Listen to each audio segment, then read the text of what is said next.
Russia. It's no mystery that ever since the end of World War II, they've been in a race with the United States to put man in space. That's one small step for man, one giant leap for mankind. And it all started when Russia successfully launched the first unmanned probe named Sputnik into orbit in the 1950s. But the one thing that we've probably heard the least about is the race to Mars. Now, just to give you some context, here's how the race to Mars has been going. The United States is 9 for 10 in successfully landing rovers on the planet Mars. What is Russia? 0 for 9. So that's why I want to talk about the mysterious and almost mind-bending reason why Russia hasn't been able to land anything successfully on the planet Mars. You see, in the 1960s, when they set their sights on Mars, they tried to send a Mars rover that they called Mars 1, which ultimately crash landed into the surface of Mars. And then they sent a second rover, Mars 2, which also crash landed. The only partially successful attempt that they had was in the year 1971, Mars 3, which landed on the surface of Mars successfully, but after about 20 seconds of transmitting radio data back to planet Earth, it gave out, and the picture it sent back was no clearer than the white noise that you might see on a television. Now, this leads us to the year 1988, when Russia said, okay, if we can't land anything on the surface of Mars, why don't we try for the moon of Mars, Phobos? Now, Phobos is very interesting because Buzz Aldrin, the second man to ever walk on the moon, said something very cryptic about Phobos on a news broadcast in 1998. The moon of Mars. There's a monolith, a very unusual structure on this little potato-shaped object. And what he talked about was a mysterious monolith, which is about 278 feet high and something that is not a natural geographic formation. When people find out about that, they're going to say, who put that there?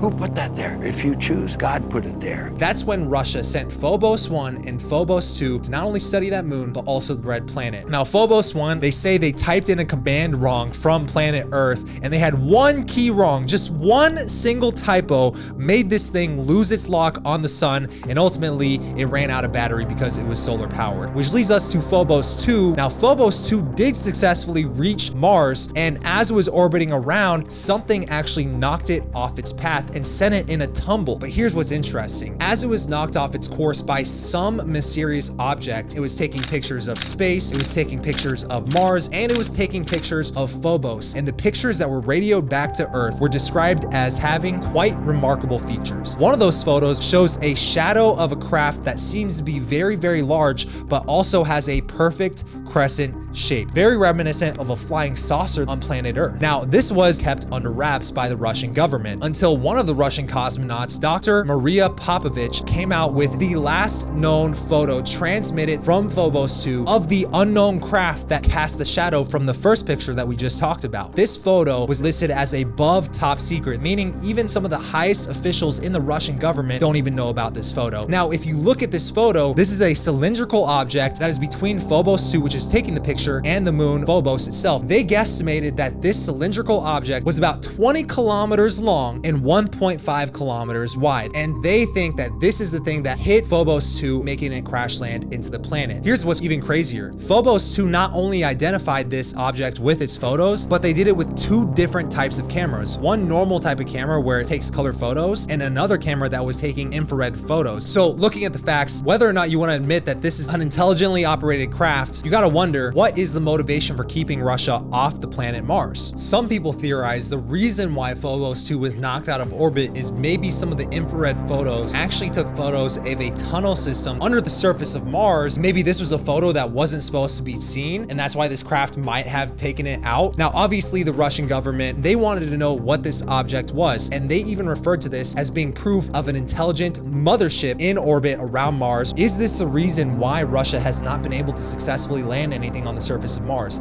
Is there an intelligence on Mars that is actively sabotaging all the efforts of Russia trying to study the red planet? If so, who's in charge of that intelligence? Some people theorize that it could be extraterrestrials. Others theorize that it could be the United States with their secret space force that may have been successfully putting people on the planet Mars for way longer than we could possibly even imagine. And it does lead us down the rabbit hole of if a secret space force does exist at all. There's obviously no proof that this is extraterrestrials or some other intelligence already on the surface of Mars, but you have to wonder, why is the Russian government themselves actively interested interested in the UFO topic, classifying this photo as above top secret, and at the end of the day, 0 for 9 in attempts to land a rover on the surface of Mars. I'm not sure what the answer is, but I wanted to make sure that you knew the truth, because these are the types of things that the media would never talk about. And if you found this video mind-bending, you definitely need to check out this video right here, where a hacker from the UK hacked NASA and actually found proof of a secret space force that has existed for the last 2 or 3 decades.